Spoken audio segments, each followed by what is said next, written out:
¿Qué tal? ¿Cómo estás? Mi nombre es Adrián Montemayor y bienvenido a tu programa Jesús es el camino, la verdad y la vida. Hoy vamos a estudiar el libro de Marcos. Hoy vamos en el capítulo 12 y esta es la parte 13 del estudio de Marcos, es decir, aprendiendo la vida de Jesús a través de los ojos de Marcos. Abre tu Biblia y vamos a dejar que el Espíritu Santo nos guíe. ¿Me acompañas a orar? Padre, en el nombre de Cristo Jesús, te doy gracias por la oportunidad que nos das el día de hoy de estudiar y aprender tu palabra. Te doy gracias porque a través de tu Espíritu Santo nosotros podemos entenderla. Por eso te pedimos que nos la reveles, Espíritu Santo, que nos guíes, que nos muestres la verdad y que nos enseñes, Padre, quién es Jesús, quiénes somos en Cristo, la herencia que tenemos en Cristo y el propósito de Dios para nuestra vida, porque solamente así seremos cristianos fructíferos.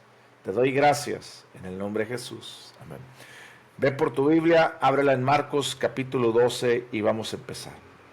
Capítulo 12, versículo 1 dice: Entonces, comenzando Jesús a decirles por parábolas, un hombre plantó una viña y la cercó de vallado y cavó un lugar y edificó una torre y la arrendó a unos labradores y se fue lejos. Y a su tiempo envió un siervo a los labradores para que recibiese de estos el fruto de la viña. Mas ellos, tomándole, le golpearon y le enviaron con las manos vacías. Volvió a enviarles otro siervo, pero apedreándole le hirieron en la cabeza y también le enviaron afrentado. Volvió a enviar a otro, y éste mataron, y a otros muchos golpeando, y a unos matando a otros. Por último, teniendo a un hijo suyo, amado, lo envió también a ellos, diciendo: ¿tendrán respeto a mi hijo? Mas aquellos labradores dijeron entre sí: este es el heredero, matémosle, y la heredad será nuestra. Y tomándole, le mataron y le echaron fuera de la viña. ¿Qué pues hará el señor de la viña? ¿Vendrá y destruirá a los labradores y dará su viña a otros? ¿Ni aún esta escritura habéis leído?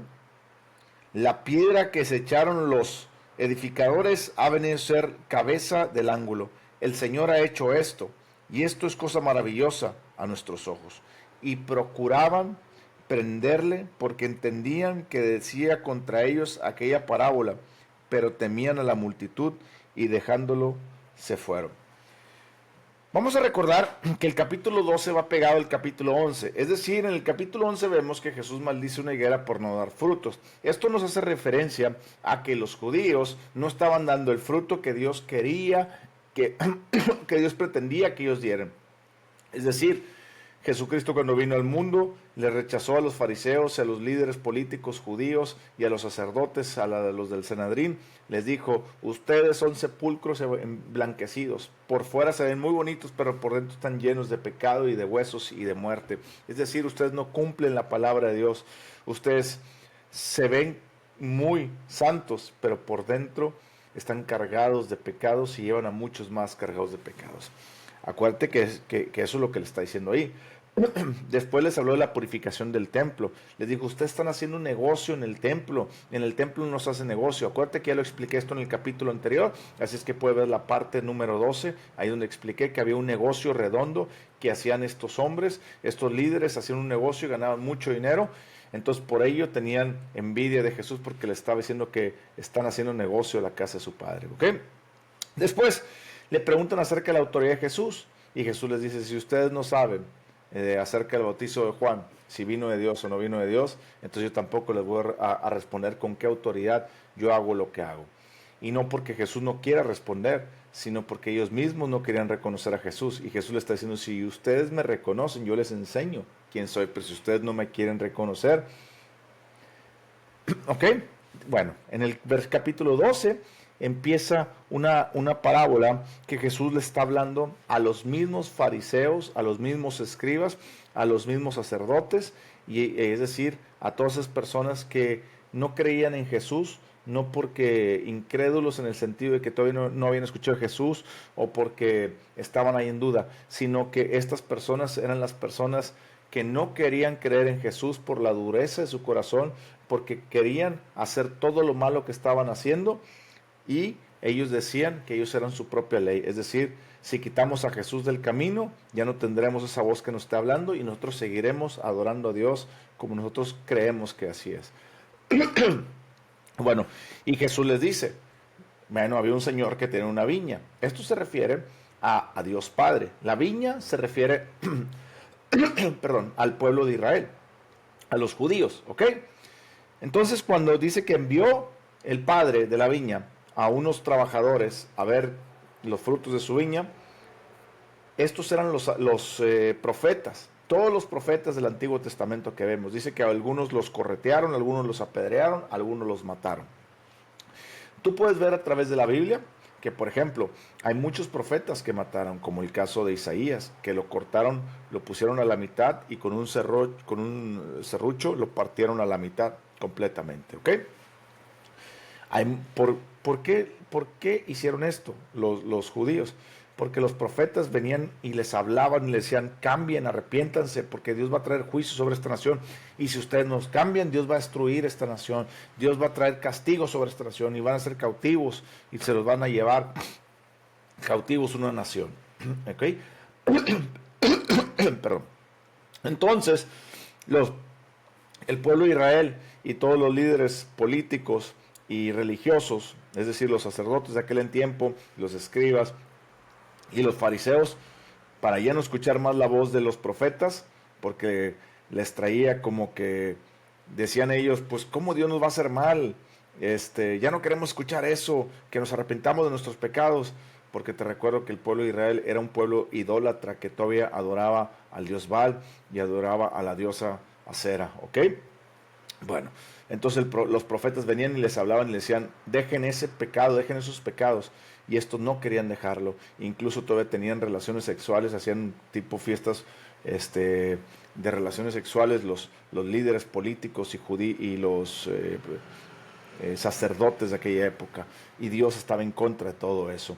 Entonces, como Dios estaba en contra de todo eso, les avisaba, como era su pueblo amado, es su pueblo amado, les avisaba por profetas, arrepiéntanse, hagan las cosas de como yo les dije. Y estos no querían, entonces mataban, apedreaban y golpeaban a los profetas que Dios enviaba. Después dice, enviaré a mi hijo, a él sí le van a hacer caso. Bueno, ese fue Jesús. Cuando Jesús vino a la tierra, después de 400 años, más de 400 años, pero vamos a poner los últimos años desde que se constituyeron reyes hasta la venida de Jesús, más o menos como fueron 400 y 400, como 800 años más o menos. ¿Ok? En esos 800 años, Dios les estuvo hablando por profetas a las personas, al pueblo de Israel, para que se arrepintiera, a los judíos, para que se arrepientan. ¿Ok? Pero dijo, bueno, estos no se arrepienten y golpean y matan a mis siervos. Voy a enviar a mi hijo amado. Por eso dice, enviaré a un hijo suyo amado, hablando de Jesucristo. Y a este también, dice, a este también lo mataron. Bueno, esto habla que Jesucristo estaba hablando esta parábola para decirles a los fariseos, religiosos, judíos y escribas y sacerdotes de ese tiempo, le está diciendo, así como ustedes mataron a los profetas, también me matarán a mí, porque yo soy el Hijo de Dios. Yo he venido y estoy diciéndoles que dónde están sacerdotes, dónde están escribas, dónde está el pueblo de Israel, los líderes que deberían de estar recogiendo el fruto para Dios, que deberían de estar haciendo las cosas de Dios, no haciendo negocios en el templo, no distrayendo a los judíos de seguir a Dios. Ustedes les han cerrado las puertas a la gente para que no conozcan a Dios. Y eso es lo que Jesús le estaba reclamando. Y como eran líderes religiosos, muy religiosos, que se creían ellos que eran lo último, la última Coca-Cola en el desierto, bueno, entonces todo eso, en lugar de humillarse y reflexionar y decir, tienes razón, nosotros nos hemos alejado de Dios, al contrario, endurecía sus corazones y decían, esto que él nos está diciendo nos está calando, pero no, yo soy un sacerdote, no, yo soy un líder político aquí, yo soy un líder social de aquí, yo estoy haciendo bien las cosas, ¿él quién es? Y por eso en sus corazones tramaron matar a Jesús, porque amaban más su apariencia, amaban más lo que ellos pretendían que lo que Dios estaba hablando. Y por eso esta parábola de los labradores malos habla de cómo Dios envió profetas y profetas a hablar al pueblo de Israel para que se arrepienta. Y luego dijo, bueno, ya me mataron a tantos profetas, pero hoy voy a enviar a mi hijo para que crean en él. Voy a enviar a mi propio hijo. Entonces envió a su propio hijo, esperando que el pueblo lo reconociera, pero el mismo pueblo de Israel lo rechazó. Fíjate lo que dice el versículo 12, y procuraban prenderle, porque entendían que decía contra ellos aquella parábola, pero temían a la multitud y dejándolo se fueron. Versículo 13, y le enviaron algunos de los fariseos y de los herodianos, dos sectas, para venirle a probar a Jesús, para que le sorprendiesen en alguna palabra. Con ese sorprendiese querían encontrar una falta para acusarlo en la ley judía, para entonces tener un pretexto para matarlo. Porque acuérdate que en el versículo 12 ellos ya estaban planeando matarlo. Versículo 14, y viniendo ellos le dijeron, maestro, sabemos que eres hombre veraz y que no te cuidas de nadie, porque no miras la apariencia de los hombres, sino que con verdad enseñas el camino de Dios. ¿Es lícito dar tributo a César o no? ¿Daremos o no daremos? Fíjate, en este versículo 14, ellos están reconociendo que Jesús era un maestro verdadero que viene a enseñar correctamente los caminos de Dios. Ya lo estaban reconociendo, pero no querían reconocerlo. Es decir, en sus mentes ellos estaban viendo que sí era de Dios, pero en sus corazones estaban escuchando tanto al diablo que no les dejaba quitarse ese orgullo. El orgullo es lo que nos impide venir a Dios. Así es que deja tu orgullo. Bueno, ese orgullo que no les impedía. El orgullo viene por escuchar al diablo. El orgullo viene por escuchar la carne. Es decir, la carne quiere ese orgullo donde te sientes importante. Y cuando te topas con la verdad y te dice que lo que estás haciendo es mal, por ejemplo, alguien que se enriquece lícitamente tiene mucho poder y de repente viene la voz a su conciencia, la voz de Dios, porque Dios habla a través del espíritu de las personas, y en este caso la voz del espíritu es la conciencia, habla y dice lo que estás haciendo es mal, no es lícito tener dinero, no es legal tener dinero ilícitamente. Entonces cuando viene eso, hay algo en tu corazón que arde, ¿cierto? Pero entonces viene el diablo y te empieza a llenar, pero tú eres el que hace el dinero, tú eres el dueño de esa empresa, tú eres el no sé qué, el narcotraficante famoso, tú eres esto, aquello. Entonces la persona, tú eres el cantante famoso, aunque vendas música que haga mal a las personas. Entonces empieza el ego, el orgullo a llenar la cabeza. Y eso es el orgullo, cuando tú escuchas al diablo. Y cuando escuchas al diablo, la carne se prende y dice, sí, cierto, yo soy. Esto fue lo que le pasó a estas gentes. Pero estas gentes sí reconocían que Jesús era un maestro verdadero y que venía de Dios, pero su corazón no querían aceptarlo en su corazón, porque amaban más su orgullo, su apariencia y lo que tenían. Versículo 15. Mas él, percibiendo la hipocresía de ellos, les dijo, ¿por qué me tentáis? Traedme la moneda para que la vea. Jesús, conociendo todas las cosas, no porque él era Dios, sino porque él dejó su poder en el cielo, sino porque el Espíritu Santo estaba en él. La Biblia nos enseña en Hechos 10:38 cómo Dios ungió con poder y con el Espíritu a Cristo Jesús, y cómo éste anduvo haciendo bienes y sanando a todos los oprimidos por el diablo. Eso significa que todo lo que Jesús hizo y entendía era por medio del Espíritu Santo. Es decir, nos enseñó a vivir una vida confiando en el Espíritu Santo. Entonces, él, percibiendo por medio del Espíritu Santo la hipocresía de ellos, les dijo, ¿por qué me tentáis? Traedme una moneda. Ellos se la trajeron y les dijo, ¿de quién es esta imagen y la inscripción? Ellos le dijeron, de César. Respondiendo Jesús les dijo, dad a César lo que es de César y a Dios lo que es de Dios. Y se maravillaron de él. Jesús, en lugar de decir, ellos esperaban que le dieran una respuesta, le dijeron, no hay que darle tributo a César. Entonces ellos tenían de qué acusarlo ante los romanos también. Pero no, Jesucristo les dijo, mira, ¿de quién es esta moneda? Pues, ¿qué dice aquí? De César. Entonces, bueno, darle a César lo que es de César y a Dios lo que es de Dios. Es decir, Jesucristo les dio una cachetada con guante blanco. Le está diciendo, ustedes paguen sus impuestos. Denle a César lo que es de César. Si César demanda que paguen el impuesto, paguen el impuesto, pero también Dios demanda esto. Y vivan una vida en rectitud. ¿Me explico? Eso es lo que Dios le estaba diciendo ahí, Jesucristo. Muchas personas hoy en día piensan que pueden dar, vamos a ponerlo a este lado, piensan que buscan a Dios, pero no deben de pagar sus impuestos. Deben de pagar sus impuestos, debemos. Hay muchas personas también que piensan que pueden dar diezmos y vivir de la manera que ellos quieran. Y Dios te está diciendo, da a Dios lo que es de Dios. Es decir, da tus diezmos, tus ofrendas, pero también vive de acuerdo a Dios. Dios no quiere tu dinero, Dios quiere tu vida completa, ¿ok? A nosotros tenemos que aprenderle a dar a Dios lo que es de Dios.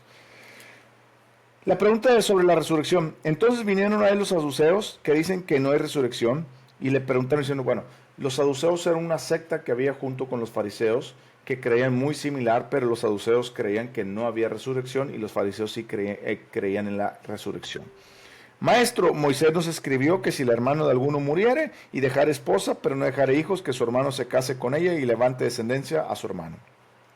Hubo 7 hermanos, el primero tomó esposa, murió sin dejar descendencia, el segundo se casó con ella y tampoco dejó descendencia, y el tercero de la misma manera. Y así los 7 y no dejaron descendencia, después de todos murió también la mujer, en la resurrección. Ellos no creen en la resurrección, por eso están haciendo esa pregunta. En la resurrección, pues, cuando resuciten, ¿de cuál de ellos será ella mujer? Ya que los 7 la tuvieron por mujer. Versículo 24, entonces respondiendo Jesús les dijo, no erráis por esto, porque ignoráis las escrituras y el poder de Dios. Primero le está diciendo, ustedes están equivocados, ignoran las escrituras, no las han entendido, no las están leyendo bien, y también ignoran el poder de Dios. Es decir, lo que Dios hizo en el cielo o está haciendo en el cielo para nosotros y la forma en que vamos a vivir en el cielo es algo que tú y yo no podemos comprender. La Biblia nos da ciertos indicios, pero no nos dice en su totalidad cómo va a ser. Por eso a veces las personas tratamos de entender humanamente cómo será la vida en el cielo. Pero déjame decirte una cosa, que nosotros, si lo queremos entender humanamente, estamos errando, porque estamos limitando a Dios en cierto poder, y Dios es todopoderoso. Es decir, la Biblia sí nos enseña ciertas cosas acerca de cómo va a ser la vida en el cielo, pero no nos enseña su profundidad. Hay muchas cosas que no sabemos cómo va a ser en el cielo, y no las podemos limitar a nuestro conocimiento. Amén. Pero lo que la Biblia lo revela, lo podemos estudiar. Por ejemplo, dice en el versículo 25, porque cuando resuciten de los muertos, ni se casarán, ni se darán en casamiento, sino serán como los ángeles que están en los cielos. Es decir, Jesús aquí nos está enseñando algo de cómo va a ser la vida en el cielo. En el cielo no nos vamos a casar, nos vamos a estar dando en casamiento. Seremos como los ángeles. ¿Cómo seremos como los ángeles? Nos referimos también en que los ángeles no se casan entre ellos. Segundo, también puede ser que nos referimos a un cuerpo celestial, que la Biblia más adelante nos lo enseña en Tesalonicenses, que tendremos un cuerpo celestial. Aquí no se los había enseñado Jesús, hasta después que se lo reveló a Pablo y todos los demás. ¿Ok? Bueno, entonces aquí nos enseña eso, ¿ok? Hay muchas otras cosas más que nos enseña acerca de cómo será la vida en el cielo. Pero bueno, estamos leyendo esta parábola. Estamos leyendo esta escritura. Pero respecto a que los muertos resucitan, ¿no habéis leído en el libro de Moisés cómo le habló Dios en la zarza diciendo, yo soy el Dios de Abraham y el Dios de Isaac y el Dios de Jacob? Dios no es Dios de muertos, sino Dios de vivos, así que vosotros muchos erráis. Es decir, los saduceos no creían en la resurrección, por eso vinieron y le preguntaron esta pregunta a Jesús. Y Jesús les dice, en esta segunda parte, le está diciendo, miren, en cuanto a que los muertos resucitan, sí resucitan. Acuérdense, les refirió el momento en que Moisés se topó con la zarza ardiendo y Dios le habló y Dios le dijo, yo soy el Dios de Abraham, de Isaac y de Jacob.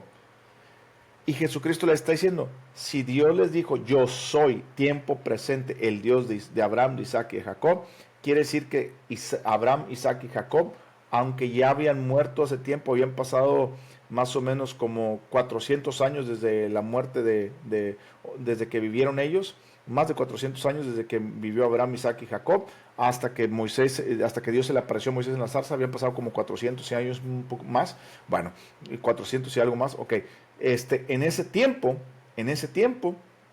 entonces Dios le estaba hablando en presente, yo soy. Pero ¿cómo? Si habían pasado 400 años. Sí, yo soy el Dios de ellos. Ellos están vivos. Que tú no los veas en este ámbito terrenal no significa que están vivos. Es decir, todas las personas que mueren están, las que van con Dios están vivas. Están en el cielo con Dios. Eso lo explica la Biblia más adelante, ¿ok?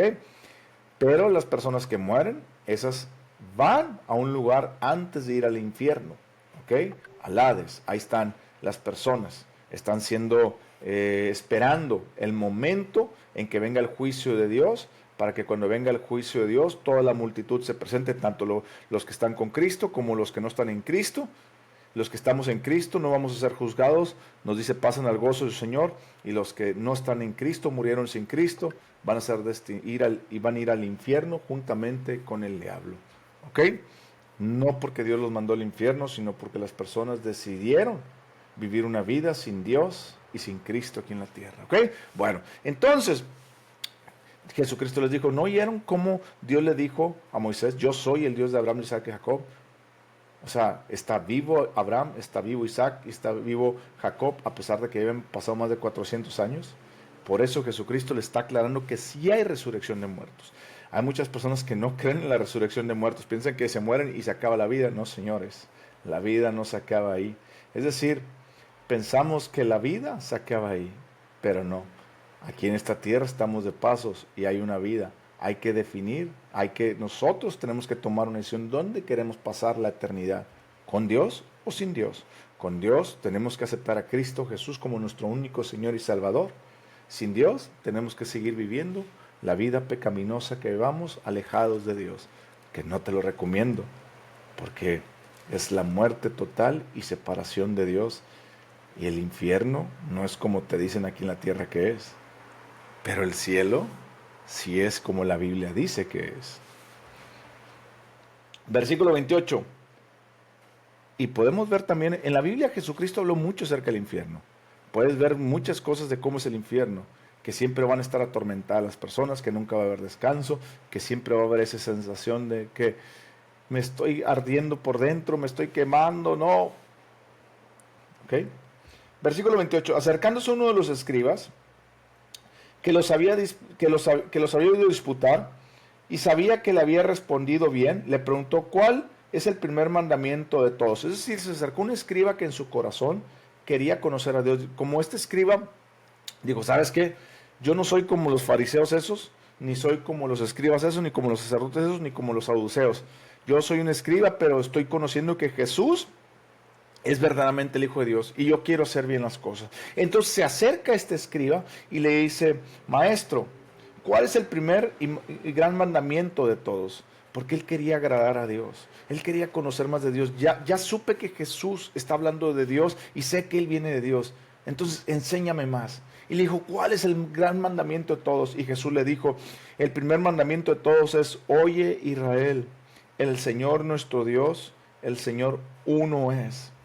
Cuando hablamos de que el Señor uno es, muchas personas no creen en la Trinidad por el tema que aquí dice uno es, pero la Biblia nos enseña claramente acerca de la Trinidad. No son tres dioses, es un solo Dios en tres formas, es decir, Dios Padre, Dios Hijo y Dios Espíritu. Cada uno es independiente y autónomo, pero los tres son un mismo Dios. Tú me puedes decir, Adrián, ¿cómo puede ser esto posible? Bueno, la Biblia nos enseña que todo hombre tiene un cuerpo, que todo hombre es espíritu, tiene un alma y vive en un cuerpo. Es decir, son tres. Aquí estás viendo a Adrián Montemayor, que son tres personas en uno. Mi cuerpo es el que estás viendo. Y este cuerpo aquí se va a quedar en la tierra cuando muera y Dios me va a dar otro cuerpo celestial. ¿Cuántos saben que el cuerpo habla y se mueve por sí solo? Por ejemplo, cuando le meto comida y estoy comiendo, después me dan ganas de ir al baño, ¿cierto? El cuerpo me habla. Cuando estoy echado y que no tengo ganas de hacer algo, quédate otro ratito y el cuerpo se siente cansado. ¿Cuántos sabemos que la mente, el alma es la mente, las emociones y la voluntad? La mente nos habla y la mente también tiene pensamientos. Cuando nosotros entendemos algo con la lógica y lo tenemos en la mente nos dice eso no puede ser posible, porque la mente lo raciona y lo piensa, ¿cierto? Por ejemplo, si viene algo de que necesitamos nosotros una enfermedad y donde el doctor nos da un diagnóstico negativo, Entonces la mente te dice, bueno, no hay sanidad, no es posible. La mente lo raciona todo, ¿ok? Cuando tú abres una llave y sale agua, la mente no está, o sea, la mente cuando abre la llave lógicamente está pensando en que va a salir agua porque es algo que está razonando, ¿cierto? No va a pensar como que déjame abrir la llave a ver si sale, pues no. ¿Por qué? Porque lo está razonando. Bueno, la mente también nos habla y piensa.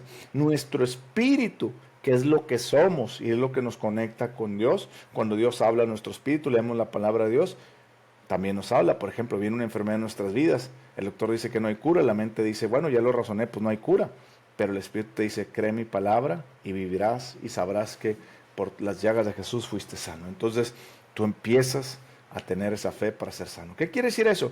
Que tenemos un espíritu, un alma, somos espíritu, poseemos un alma y vivimos en cuerpo. Somos tres personas en una sola que estás viendo aquí. Lo mismo Dios, Dios es uno, un Dios Padre, Hijo y Espíritu. Los tres en uno, ¿ok? Bueno, y amarás al Señor tu Dios con todo tu corazón, con toda tu alma, con toda tu mente y con todas tus fuerzas. Este es el principal gran mandamiento. Fíjate lo que dice, amarás al Señor tu Dios. No amarás a la Virgen, no amarás a los santos, no amarás a nadie más, ni a tu papá, ni a tu mamá, ni a nadie. Amarás sobre todas las cosas a Dios. Fíjate lo que dice, al Señor tu Dios con todo tu corazón, con tu espíritu. Segundo, con toda tu alma y con toda tu mente, eso es el alma. Y luego viene con todas tus fuerzas, la parte física, ¿te das cuenta? Espíritu, alma y cuerpo, ¿ok? Este es el principal mandamiento. Segundo mandamiento, y el segundo es semejante, amarás a tu prójimo como a ti mismo. No hay otro mandamiento mayor que estos. Es decir, Jesucristo le dijo, me estoy dando cuenta que tienes un buen corazón, que quieres buscar más de Dios. Pues déjame te digo, el primer mandamiento es amarás a Dios con todo tu ser, espíritu, alma y cuerpo.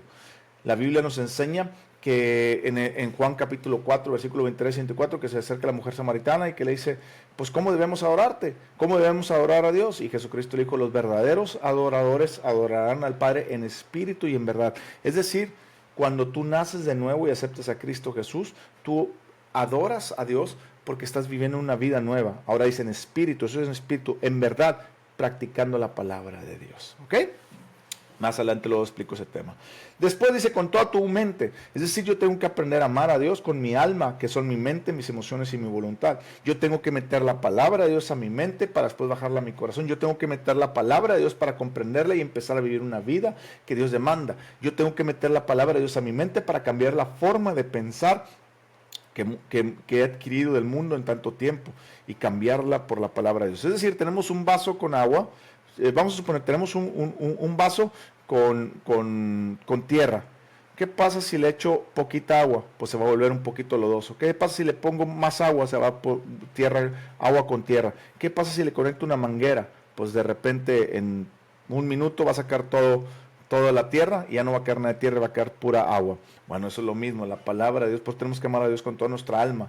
Es decir, tenemos que llenarnos tanto de la palabra de Dios, que la palabra de Cristo mora en abundancia en nuestros corazones, dice Colosenses 3:16, para que saquemos la basura. La Biblia nos dice en Romanos 12:2 que no nos adaptemos a la forma de este mundo, sino que seamos transformados nuestro entendimiento con la palabra de Dios. ¿Ok? Y lo dice, el segundo mandamiento es semejante, o sea, es semejante, es igual, solamente que el otro está un poco arriba. Bueno, más arriba porque amarás a Dios. Dice, amarás a tu prójimo como a ti mismo. Para amar a tu prójimo tienes que aprender a amarte a ti mismo. Pero no tienes que aprender a amarte como el mundo te dice que amas, que primero tú, después tú y por último tú y que las personas se freguen. No, así no es, así no es. La palabra dice, amarás a tu prójimo como tú mismo. O sea, yo tengo que aprenderme a amarme como Dios me dice que me ame. Yo escribí una novela que se llama El verdadero amor, para enseñar a la gente la definición del amor. La definición del amor en la Biblia la encontramos en Juan 3:16. De tal manera amó Dios al mundo que dio su Hijo unigénito para que todo el que en él crea no se pierda, mas tenga vida. Bueno, vida eterna. Bueno, la definición de amor es tener la firme decisión, vaya la redundancia, de decidirte hacer el bien a una persona integralmente, integral en espíritu, alma y cuerpo, excelentemente, no como tú quieras, sino como la manera que Dios demanda, todos los días de tu vida, sin hacerle daño y sin hacerme daño a mí. Eso es el amor. Cuando tú aprendas a amarte como Dios te ve, Cuando tú aprendas a amarte, como Dios creó ese amor, que no es egoísta, sino que es incondicional, que no depende de lo que la otra persona me puede dar, sino lo que yo puedo dar a la otra persona porque tengo el amor de Dios. La Biblia nos dice en Romanos 5:5 que el amor de Dios todo el amor de Dios ha sido derramado en nuestros corazones. Es decir, tú y yo tenemos la capacidad de amar como Dios ama. ¿Pero por qué no amamos como Dios ama? Porque nos falta crecer en ese conocimiento. Entonces, cuando yo estoy creciendo en ese conocimiento de aprender a Dios, de aprendiendo como Dios ama, yo voy creciendo y enseñándome a amar como Dios ama. Y como yo estoy aprendiendo como Dios ama, me estoy amando de esa manera. Y como me estoy amando de esa manera, puedo amar a los demás. Puedo amar a los demás de la misma manera que Dios me ama. ¿Ok? Con esto no estoy diciendo que si usted tiene un marido golpeador o alguien que lo golpea o alguien que abusa de usted sexualmente, físicamente, verbalmente, de cualquier forma que sea, usted tenga que aguantar todo eso por amor. Eso es falso. Usted no debe de aguantar de eso. Usted tiene que aprenderse a amar y no debe permitir que alguien le haga algo malo a usted. Y usted tiene que poner límites para decirle: me vuelves a tocar y te meto a la cárcel. Eso es amar. Porque yo me tengo que amar a mí de la misma manera que Dios me ama. Y si yo estoy aprendiendo que usted no debe poner una mano en mi vida, en mi cuerpo, entonces yo no se lo permito. Y si usted lo hace, yo voy a tener que denunciarlo. Eso es amor, porque le estoy enseñando a la otra persona cómo me estoy amando. Y cuando la persona caiga en la cárcel por eso, yo tengo que ofrecerle mi perdón y decirle: te amo y te pido perdón por meterte a la cárcel, pero también te perdono por todo el daño que me hiciste. Perdonar a la otra persona significa amar. Pero bueno, ese es otro tema para otro día. Versículo 32, entonces el escriba le dijo: bien, maestro, verdad has dicho, que uno es Dios y no hay otro fuera de él, y el amarle con todo el corazón, con todo el entendimiento, con todo el alma y con todas las fuerzas, y amar al prójimo como uno mismo, es más que todos los holocaustos y sacrificios. Recuerda que en aquel entonces tenían que llevar sacrificios, una vez al año para llevar y ofrendas, para estar demostrando como su amor a Dios y estar ahí con Dios. Pero le está diciendo: bien has dicho, maestro, porque el amar a Dios y el amar a tu prójimo vale más que todo eso. ¿De qué vale que seas hipócrita, que estés fornicando, adulterando, que estés mintiendo, que estés robando, que estés matando, que estés abusando de tu esposa o de quien sea, etcétera, etcétera, que estés robando? Y que vayas y hagas sacrificios a Dios para decir: mira, Señor, aquí estoy. Por eso Jesús nos dijo: amarás a Dios, porque si amas a Dios no le vas a hacer mal a nadie.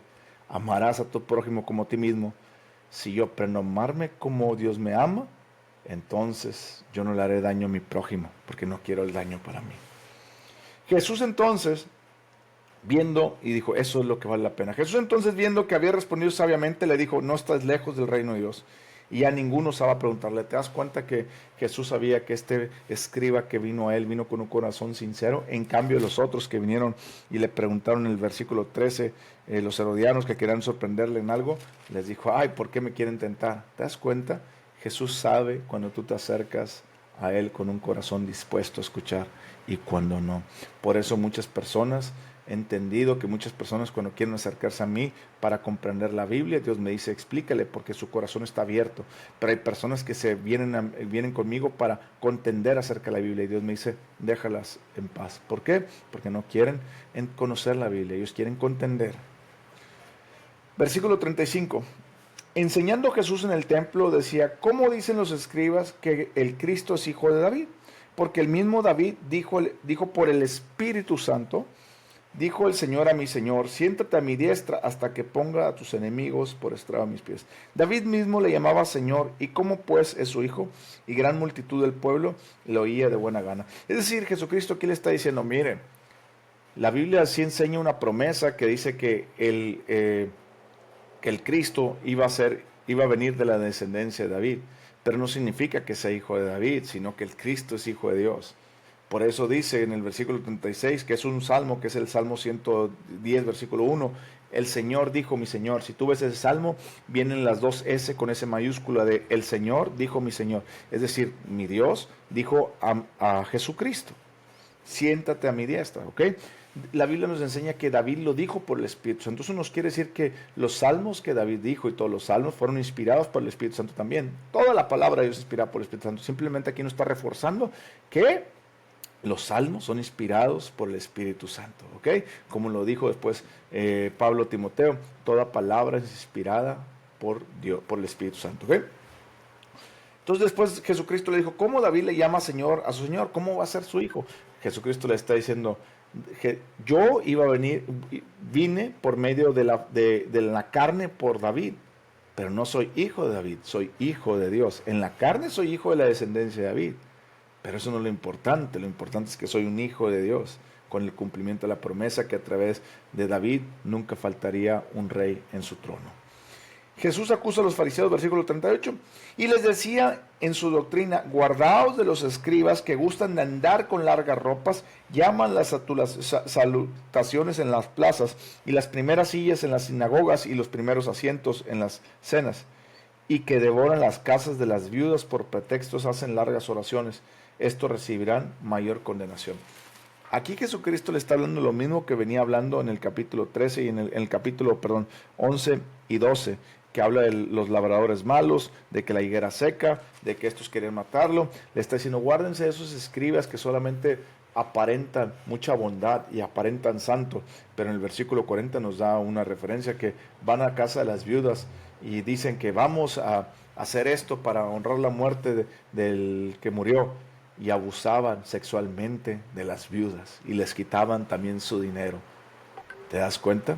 Jesucristo les dijo, estos que vienen de Dios supuestamente para hacer una ceremonia y para hacer esto, al final acaban abusando sexualmente y económicamente de las viudas. Versículo 41. Estando Jesús sentado delante del arca de la ofrenda, miraba cómo el pueblo echaba dinero en el arca y muchos ricos echaban mucho. Aquí quiero que entiendas, tenemos que dar ofrendas en la iglesia. Hay tres formas de que nosotros podemos dar en la iglesia. La primera es el diezmo. Mucha gente piensa que el diezmo es parte de la ley. No, el diezmo no es parte de la ley. Es algo que Dios extendió en la ley después de la ley. Por ejemplo, Abraham, cuando vino de ayudar a su sobrino Lot, que lo habían secuestrado, él se le apareció Melquisedec, Jesucristo, la representación de Jesucristo en aquel entonces, se le apareció y le dio, que Melquisedec quiere decir rey de Jerusalén, o rey de paz, le dio los diezmos a Melquisedec. Dijo, te haré el 10% de lo que tengo. ¿Te das cuenta que el diezmo es antes de la ley? No es en la ley, fue antes de la ley. Y la Biblia nos dice que todos los que somos hijos de Abraham en cuanto a la fe, tenemos que seguir sus pisadas. Es decir, lo mínimo que podemos dar en la iglesia, nosotros es el diezmo. Usted puede dar el 20, el 30, 40, pero no mucha gente lo hace. Mucha gente nomás se conforma con dar el diezmo o menos. Pero bueno, una de las formas de dar es el diezmo. Otra de las formas de dar es el ofrendar. No tiene nada que ver con el diezmo, son dos cosas diferentes. Y la tercera cosa que usted puede dar es dar. Es decir, yo gano 10 pesos, doy un peso de diezmo o 15 pesos, doy otro peso de ofrenda y doy otro peso para dar a las personas pobres de la calle o para cualquier necesidad en la iglesia. ¿Ok? Perfecto. Dice ahí, versículo 42, y vino una viuda pobre y echó 2 blancas, o sea, un cuadrante. Entonces llamando a sus discípulos les dijo, de cierto os digo que esta viuda pobre echó más que todo los que han echado en el arca, porque todos han echado de lo que les sobra, pero esta de su pobreza echó todo lo que tenía, todo su sustento.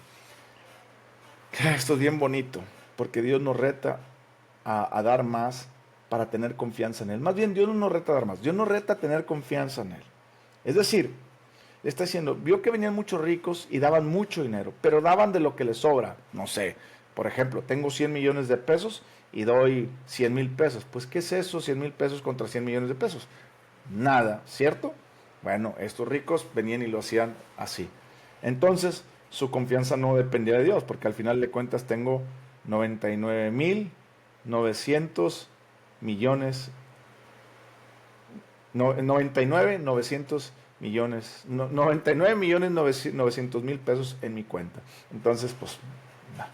Pero esta mujer pobre que venía hecho todo lo que tenía, ya no tenía dinero más, está diciendo, Señor, yo te quiero complacer con mi corazón y te quiero dar todo lo que tengo, porque yo sé que tú no me vas a dejar tirada, porque la Biblia dice que tú no desamparas al justo, la Biblia dice que no hay justo que esté mendigando, la Biblia dice que tú eres nuestro proveedor, que tú eres mi pastor y nada me faltará. Y echó lo que tenía y confió en Dios. Y ya no tenía más sustento, ahí dice, echó todo lo que tenía, todo su sustento. Pastor, ¿con eso está diciendo que debo echar todo mi sustento? No, lo que te está enseñando la palabra de Dios y lo que Dios nos está hablando Jesucristo aquí es que no confíes en las riquezas. Aprende a depender de Dios. Yo he pasado muchas situaciones en las que no he tenido dinero y Dios ha sido mi sustento y es mi sustento. Yo he pasado muchas situaciones en las que Dios me ha dicho, da todo lo que tienes, y lo he dado todo lo que tengo. Todo mi sustento, lo que tenía para vivir ese día, esa semana, ese mes. Y Dios me ha respondido muchas veces. Bueno, no muchas, todas las veces. Dios nos está retando a dar más. No para ver qué le saco a Dios, sino para poner nuestra confianza en Él y no en las riquezas. Hasta aquí, versículo 44, la próxima semana el capítulo 13. ¿Qué te parece si oramos? Padre, en el nombre de Jesús te doy gracias por darme la oportunidad de escuchar tu palabra, de entenderla, comprenderla, amarla. Gracias, Señor, porque a través de ella, Señor, yo puedo creer que Jesús es Dios, que la Biblia nos enseña que Jesús es el único Dios verdadero y la salvación solamente por medio de Él. Te doy gracias por la oportunidad que me das de conocer a Jesús como mi Señor y Salvador. Te pido dos cosas: que me ayudes a amarte a ti sobre todas las cosas con todo mi corazón, mi alma, mi mente, mis emociones y mi voluntad, y con todo mis fuerzas, mi cuerpo físico, que pueda cantarte, abrazarte, que pueda hacer todo lo que tú quieres que haga con mi cuerpo para amarte. Y segundo, te pido que me ayudes a confiar en ti y a no confiar en lo que tengo. Ya sea que si tengo dinero y tú me lo pides, dar todo lo que me pides para confiar en ti por fe, en que tú eres mi sustento y no el dinero que tengo en el banco o lo que tengo en propiedades. Oro para que me ayudes a ser un dador alegre y pueda dar como la viuda esa que dio lo que tú me pidas. En el nombre de Jesús. Amén. Te mando un fuerte abrazo. Recuerda que si te han gustado estas enseñanzas, manda estas enseñanzas a más personas. No me interesa tener vistas ni seguidores en YouTube, me interesa tener discípulos que quieran aplicar los principios de la palabra de Dios para hacer con excelencia la razón de su existencia en Cristo Jesús. Te mando un fuerte abrazo, que Dios te prospera. Si Dios pone en tu corazón ofrendar a este ministerio, mándame un mensaje y con mucho gusto te diré cómo hacerlo. No solamente predicamos y enseñamos la palabra de Dios, tenemos comedores infantiles donde les ayudamos a las comunidades a que tengan sus hijos comida y ellos puedan recibir palabra de Dios 3 veces por semana, tanto en Monterrey como en Guadalajara. Tenemos un centro de rehabilitación y también ayudamos a comunidades marginadas. Te mando un fuerte abrazo y que Dios te prospere en el nombre de Jesús. Amén.